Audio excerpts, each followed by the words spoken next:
Jeffrey watches self-improvement videos for hours a day. You'd think that someone who constantly listens to advice on how to fix his life would have eventually fixed his life. But he's not taking any action. All this content consumption, and he's not changing anything. Adonis looks over to young Jeffrey and instantly recognizes the issue. This is not young Jeffrey's fault. Adonis reminisces on his earlier stages of self-improvement. He used to be just like Jeffrey, wasting his time on games and eating food that he shouldn't have. But Adonis realized that these habits would destroy him, and he took action. He started going to the gym, eating clean, training his mind and his body, and becoming a better man.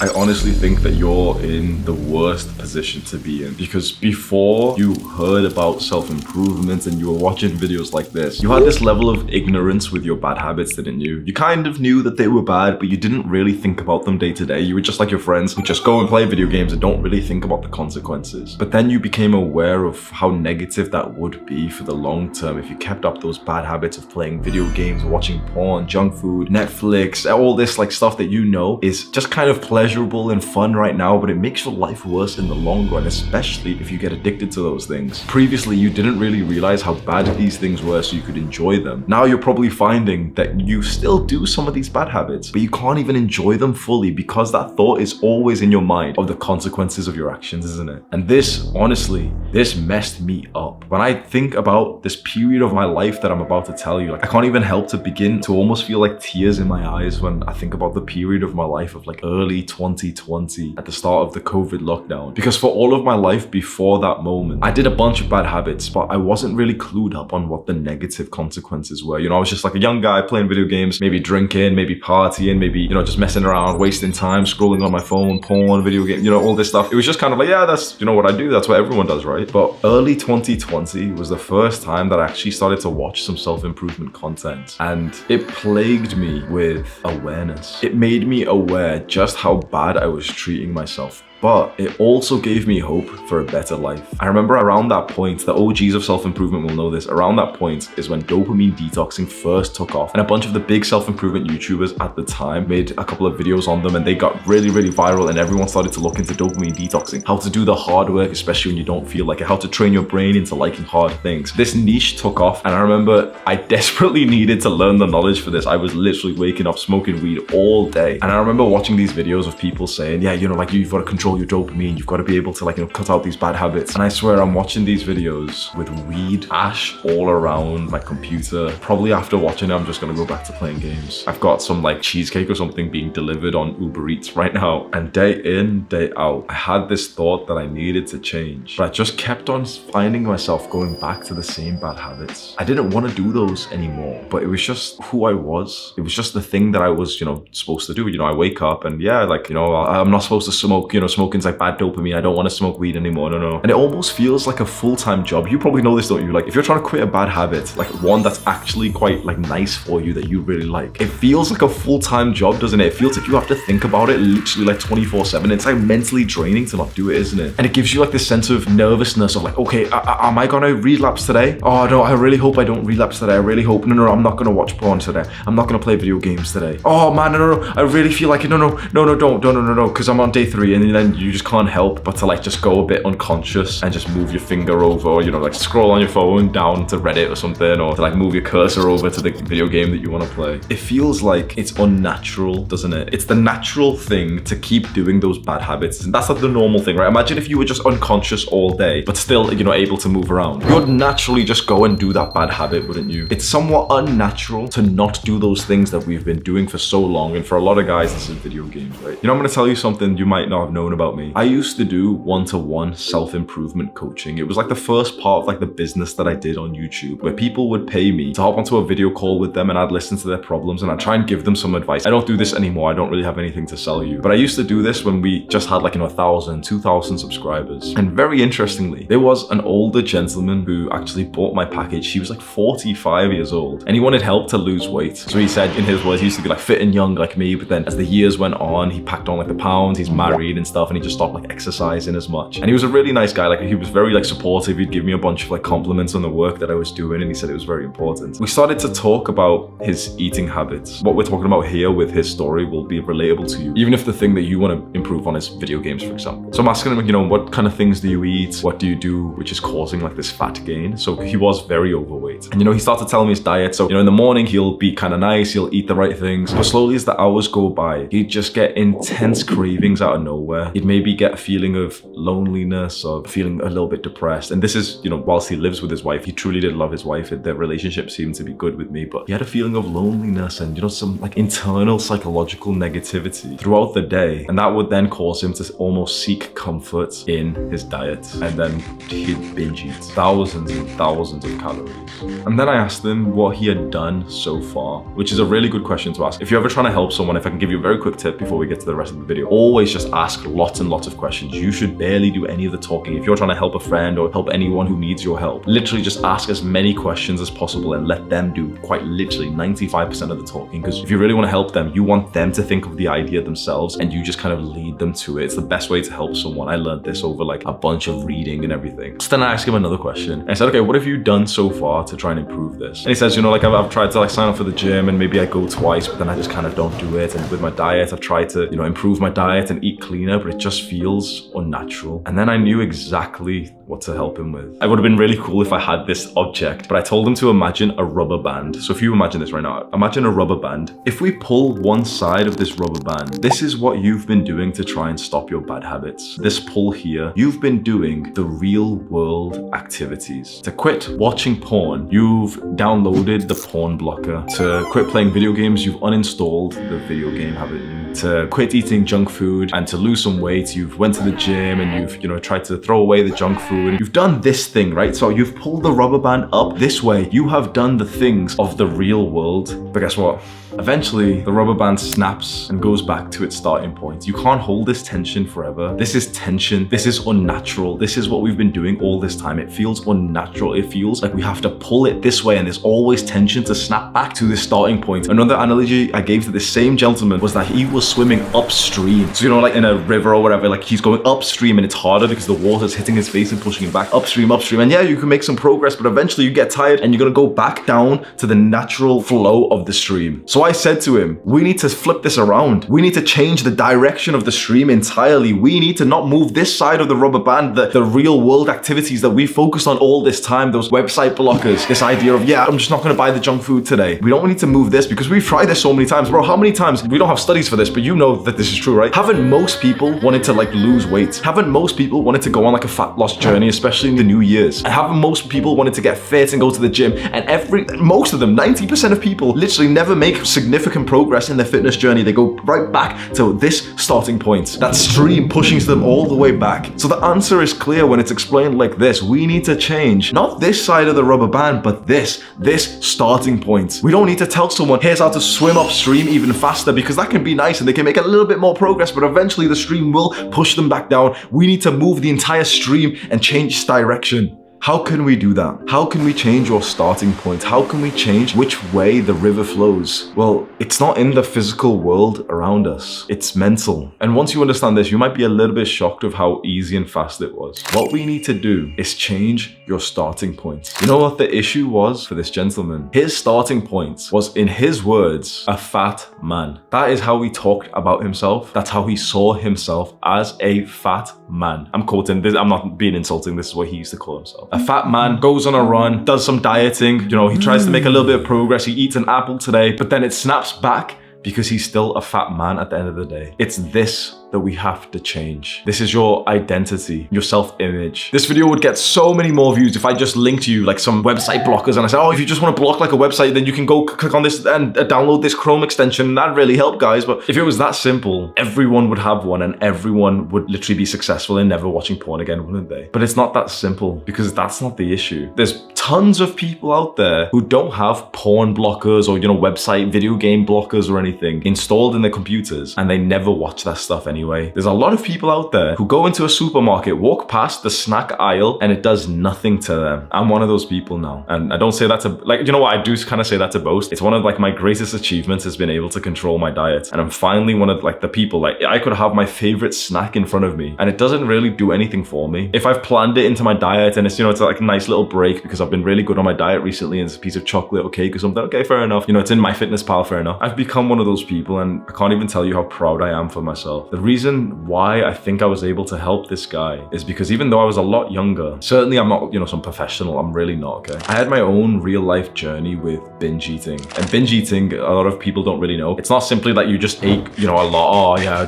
I ate so much cake yesterday. No. Binge eating is almost like a psychological disorder of how you eat. And it's that you eat for comfort. Eating can be comfortable for most people, but when you specifically eat for comfort and you've experienced a lot of childhood trauma, childhood abuse like I did, suddenly eating becomes a crutch and you start to eat around the day because it gives you this weird feeling. This can get a little bit deep and it's not so much about this video, but if you do want to know something about me, like I used to have this kind of eating disorder where eating would give me a feeling of physical safety away from the abuse that I was experiencing at home. Another guy that I coached told me once, he was very overweight as well, and he told me once that he eats till he literally feels sick. He feels so physically disgusting that it feels like he's safer from anyone's attention. And that's kind of how I would have related to it. I would eat so much till the point my stomach really hurts. And then I just keep taking small bites and just keep taking more and more and more. Why?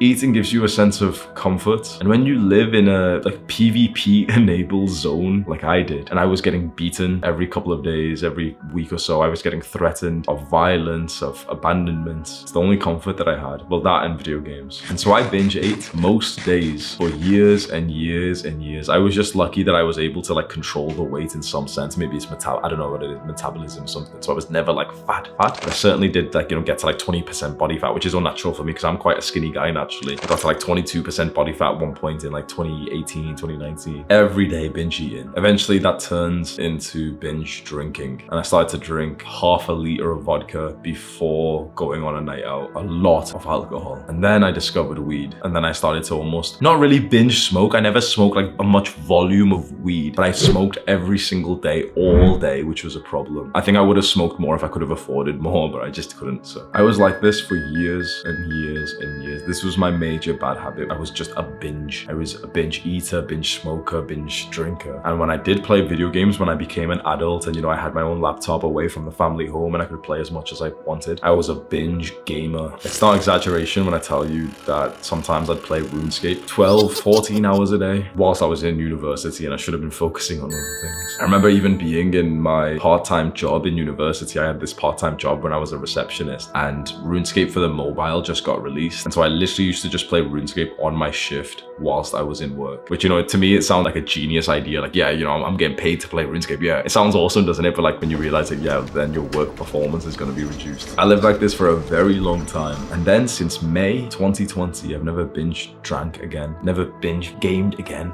Do you know how I did that? Because all this time I tried to solve these problems. There was the time when I threw away all of my weed related stuff. There was a time when I stopped drinking as much, and yeah, I'm not going out anymore, guys. There's a time when I got annoyed and threw up a bunch of the boxes of cakes and stuff into the bin. Yeah, I'm not gonna eat this stuff anymore, and then I'd go back and eat it more. Because in May 2020 I discovered something that changed my life, and it was mental health. The concept of improving your mind. I'd always heard about mental health before this because more and more people used to talk about it back then, especially about guys of you guys should talk about your feelings and you should open up and you should improve your mental health. And eventually I realized, oh yeah, my mental health is really bad. I took a mental health test that was some free one online. On Google you literally just search NHS mood assessment, and it was just this free one that I took. It takes 5 minutes, and it just gave me a ranking for depression and anxiety, and my scores were really high, especially the anxiety one was very, very high. I don't remember exactly when it was, but I realized that most of my eating and behavioral problems came down to anxiety. It came down to a little bit of like the depression symptoms that I had. Because when you feel anxious in your mind, when you have like these mental problems, of course you're going to be more likely to want to seek comfort in porn. Do you know, if you're having like negative thoughts, of course you're going to want to go and play some more video games, because that's probably like the best thing in your life. That's probably the most stimulating, most distracting thing that you can do, which saves you from the harsh realities of the real world. And sometimes when you do pick up the confidence to penetrate the real world and, you know, say that, yeah, I'm going to lose some weight, I'm going to stop playing video games, you do make some progress, but you snap back, because we will always go back to our baseline, our identity, our self-image, our mental health. So remember before we were speaking about the dopamine detox, when people started to talk about it and it got really popular? Around May 2020, I realized that I was going to be one of the most extreme guys of the dopamine detox niche online. If you're an absolute OG of this channel, you know that this channel actually, when it was like 500 subs, 2K subs, it was actually mostly about dopamine detoxing. So you know what I did? I set this goal to grow this YouTube channel. It had 50 subscribers at the time. And I started to see myself as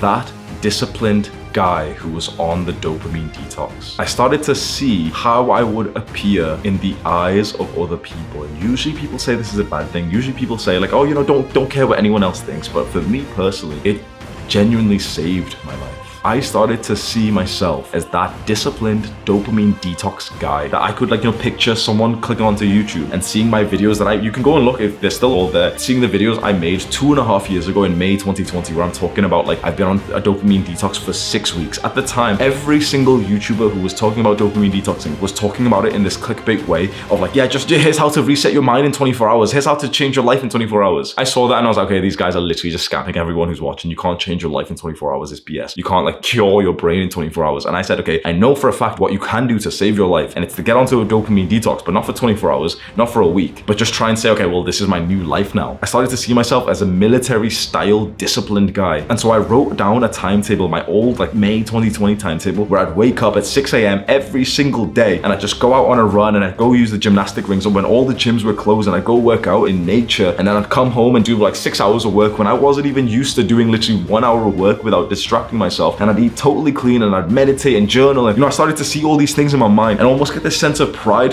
for the potential that I had. I started to change who I was. I started to change how I saw myself. I was no longer this stoner pothead. I was no longer this guy who drinks half a liter of vodka on a night out trying to sleep with a 5 out of 10 girl who's also semi-drunk so that we can both like have like 10 minutes of like pleasure together. I started to see myself as a military style disciplined guy on a dopamine detox that other people were beginning to notice, like, man, this guy's actually been around and he's been putting in the work. It's not that I did those things and then I started to, you know, feel like I was that person. I started to see myself as that person first, and then I started to do those things. Do you understand? I didn't move the rubber band this way. I moved it this way. It was my identity, my self-image, how I saw myself that changed everything for me. Like I said before, this video would be so much more enjoyable and just easier for you to watch, and it'd get way more views if I just told you, yeah, you know, install these website blockers and you're all done. Here you go, top 5 ways to cure bad. This isn't like a clickbait thing that I'm talking about. It kind of messes with your mind to understand. That's why I'm trying to really explain how this works. You must change your identity. So right here, right now, I want you to ask yourself a question in your mind. You can just close your eyes and let this video play for a second. How do I see myself? What kind of person am I? Say that question in your mind right now.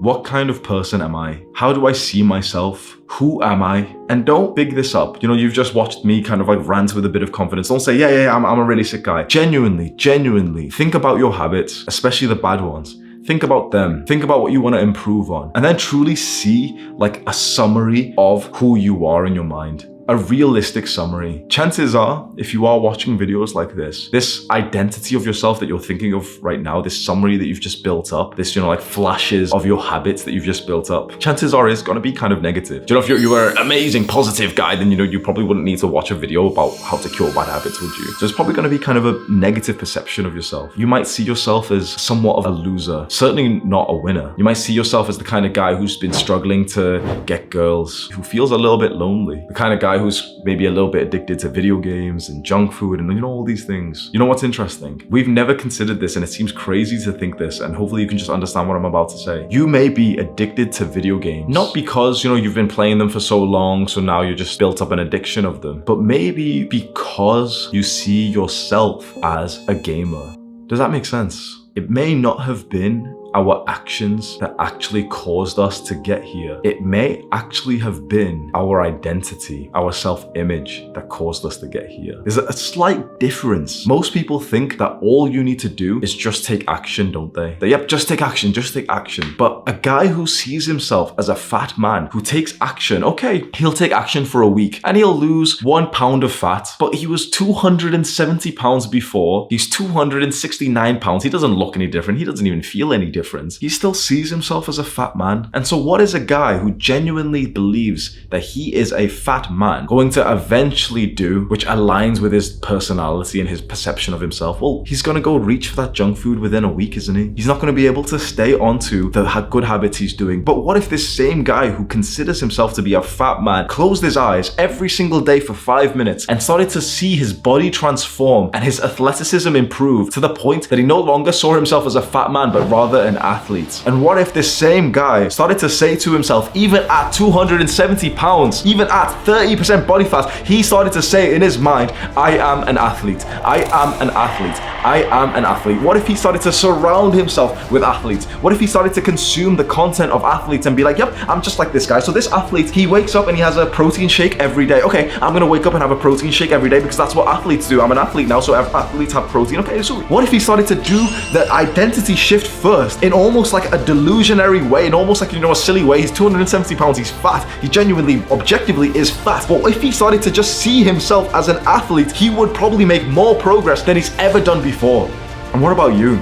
What if, in a silly way, just like this guy, what if you close your eyes and every single day take 5 minutes to start to see yourself as a Chad, as one of those guys that actually gets the attraction of girls? What if you genuinely start to believe that you are that kind of guy and you start to form this very strong belief like, yep, yes I am. I'm a Chad, I'm a Chad, I'm a Chad. I'm the guy who gets a lot of girls. A lot of girls are attracted to me. Of course they are. And you start watching some YouTube videos of some guys who look like Chads and you see how they dress and how they talk to girls. You start following, if you've got Instagram, you start following like some guys who look like Chads, and you see like they've got girls subtly in the pictures. Okay, this is the kind of caption that a Chad puts onto his picture. And this sounds cringe, obviously, but just what if you just did this? You don't have to tell anyone that you're trying to become a Chad. You don't have to, publicize this. But what if you just did this? What if you stopped seeing yourself as the loser who struggles to get girls, and instead you just started to pretend 5-10 minutes a day, you'd close your eyes and just started to think, yep, I am a Chad. Yeah, that girl who I've got a crush on, no, she's got a crush on me. She's just really nervous. What if you started to think for yourself? What if you started to actually think positive thoughts? Because I can tell you from experience, that's one of the strongest things you can ever do in your life. You know what I just said specifically? Like, imagine that girl that you've got a crush on. Destroy this thought in your mind that, yeah, I've got a crush on her and she's, no. Change that thought to, yeah, she has a crush on me, but she's just nervous. And I promise you right now, that's one of the best pieces of dating advice you'll ever get in your entire life. If you plant that thought in your mind, no matter how silly it is, even if you're unattractive, you are slightly more likely to attract her because you have the right belief set. Now, you probably have a lot of work to do. This isn't to say, oh yeah, just, think that you're a 6'7" muscular guy and it's suddenly gonna work. Of course not. But your beliefs, your identity, your self-image leads to the consistent long-term action that causes you to be there. I, at age 17, 18, 19, saw myself as a leader. I started to see myself as like a guy who had elevated his status in the social hierarchy. And so I started to put the work in for that. And it wasn't amazing, but it started to come true. Age 19, when I first started to actually date girls, I started to see myself as like one of these Chads that has multiple girls for him. And then I started to act like it. And I started to go to the gym and become a little bit more attractive and take better pictures for Tinder and Instagram. And it started to become true. I didn't suddenly just become like a 10 out of 10. My eyelid shape didn't change so I had like hunter eyes or anything. No, none of that changed. Interestingly, the results that I had in life started to change because I started to believe I was that guy. There's a mystery to all this. And this line of thinking for me has come from the book Psycho-Cybernetics by Maxwell Maltz. I've done a video of it on my channel, which you can go and find if you click on this link right now. I think it's one of the most important books that you may ever read. You've been pulling this side of the rubber band for so long, and you know so many other people who just keep pulling, and then snap back to normal. Okay, let's try again. Another kind of diet. Maybe keto or carnivore will work for me. Snap. Okay, this year we're really gonna get serious. I'm gonna go to the gym and I'm gonna lose 17 pounds this month. Snap.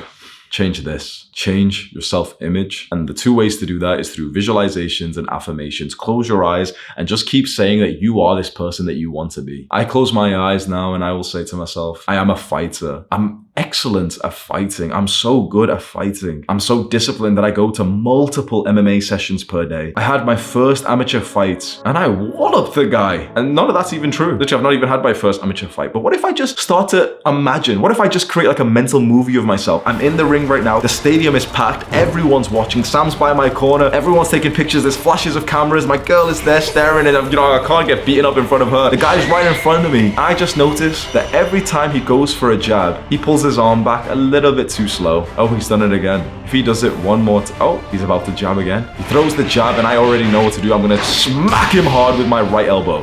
He drops to the floor. In first person view, I am in the middle of the ring. Everyone's going crazy. Whoa, a bunch of my fans are here. We're all watching Hamza's first fight. And it feels good to be a winner. I feel the feeling of what it would be like if I was there right now having accomplished this. And every time you do one of these visualizations, even though it sounds silly, like I've just told you what mine is, and it sounds kind of cringe, doesn't it? It absolutely does. So don't tell anyone that you're doing this because it sounds cringe and people will make fun of you, but the truth is, it works. I wouldn't normally, be around like someone I've just met and tell them, yeah, I'm dreaming of being a fighter right now, but I'm just kind of telling you just so it's for your benefit. But you don't have to tell anyone you're doing this. What if just 5 minutes every morning when you wake up, you think about the most ideal scenario for you, the grade that you want in school, the job promotion that you want, the success that you want in your business, the physique that you want, the lifestyle that you want, the women that you want. What if you see the moments of success, not the moments of desire, but the moment of success? You don't pretend that, oh yeah, there's a girl and I've got a crush on her. No. You see that girl with a smile on her face handing you back your phone with her number in it. You see literally you getting this piece of paper that shows your grades and it's exactly what you wanted. You see that acceptance letter into the university that you wanted. Why don't you just go and enjoy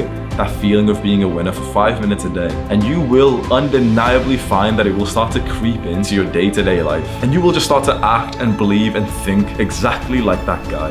This is the greatest long-term strategy for destroying bad habits and power leveling the good. Click and watch this video right now, do the hard work, especially when you don't feel like it. Mwah!